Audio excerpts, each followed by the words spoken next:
Hey everyone, and welcome to the first devlog. In this devlog, I'm going to go over the process on how I made player movement in Unreal Engine.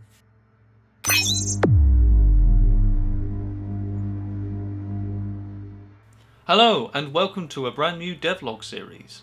In this series, I'm making another game alongside Project Justice.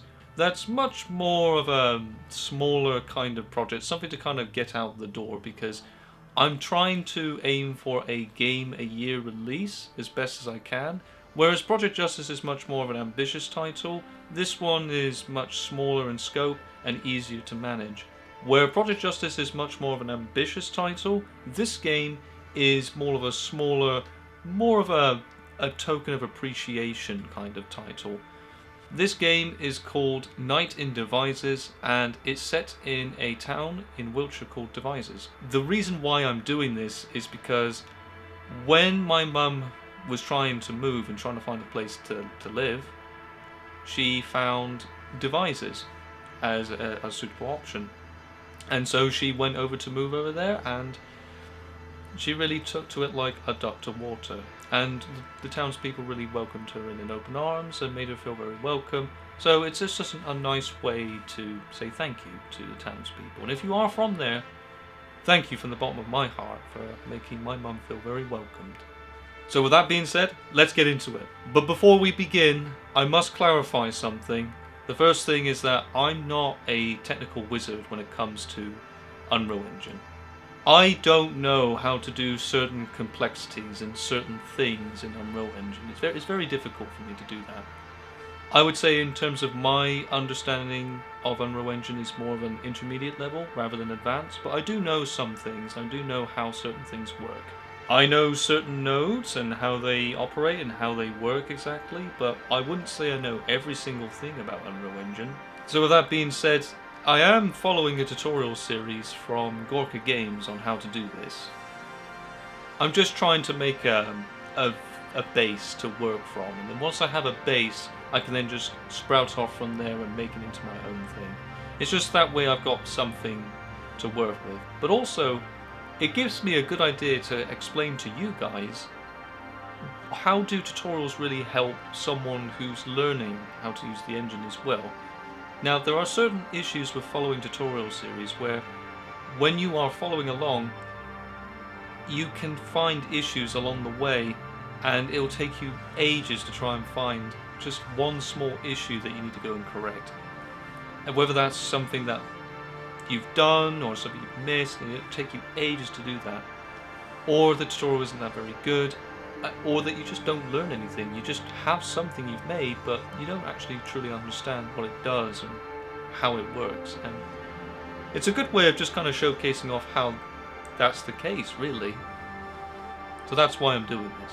So with that being said, I guess let's get into it. So the first thing I made, I followed the episode where it was talking about procedural movement and also leaning and crouching. I was following along just fine. I learned a little bit about how the state machines work in Unreal Engine, how to hook them up using animation caches, and also how to go into the different states with the animations. It's actually not that too difficult. It's actually pretty easy once you know how to do it, but I guess it could be quite daunting at first. You can also do some pretty cool, neat tricks with it as well in Unreal Engine 5, which is quite nice to see. Now, there was one part in the tutorial where they were trying to set crouch in the player character rather than trying to use the different way of doing it in Unreal Engine 5. Before Unreal Engine 5 came out, the way that you would try and do crouch for the player characters, you'd have to set it via Boolean, and that's how you would do crouching. But since then, Epic Games have added a specific function within the character where you can actually just crouch and call it. And so I just went with that, and that seemed to fix the issue, because the issue was that crouching was always disabled. So I just used the crouch and uncrouch functions within the player character. I also did the vaulting section as well. The vaulting section seemed quite interesting as well, where we had to blend different animations. We also had to do different calculations on how to calculate the different points of how the animation will be played over an obstacle, and they're obviously just checking to see if it can actually jump over that obstacle, and if it can't, then it won't play the animation.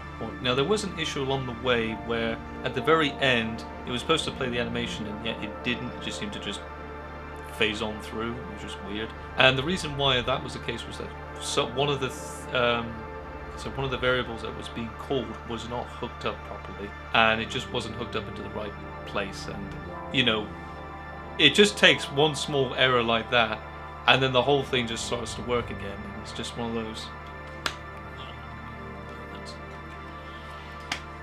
So yeah, I had moments like that a lot. So I got it. I've done it. We've got procedural movement and we've got vaulting as well, which is nice for a RPG, and it's starting to take shape. But trust me when I really say, Unreal Engine really made me work for this. Very hard. Like, I was crying inside. Hard. So, but I used print strings to try and find the issue, and once I found the issue I managed to solve it. And yeah, that's kind of it. And then that does it for this episode. The next one will probably be going for the next lots of the Gorka tutorials, and I'll keep you guys up to date with what I'm doing. And that about does it for this episode. Probably in the next episode I'll probably be doing more of the tutorials, and I will then show you how that's going, and hopefully we'll have a bit more of a better product in terms of stamina and stamina regen. But we'll see how it goes, but I'll keep you guys updated. But with that, thanks all so much for watching, and I'll catch you with the next one.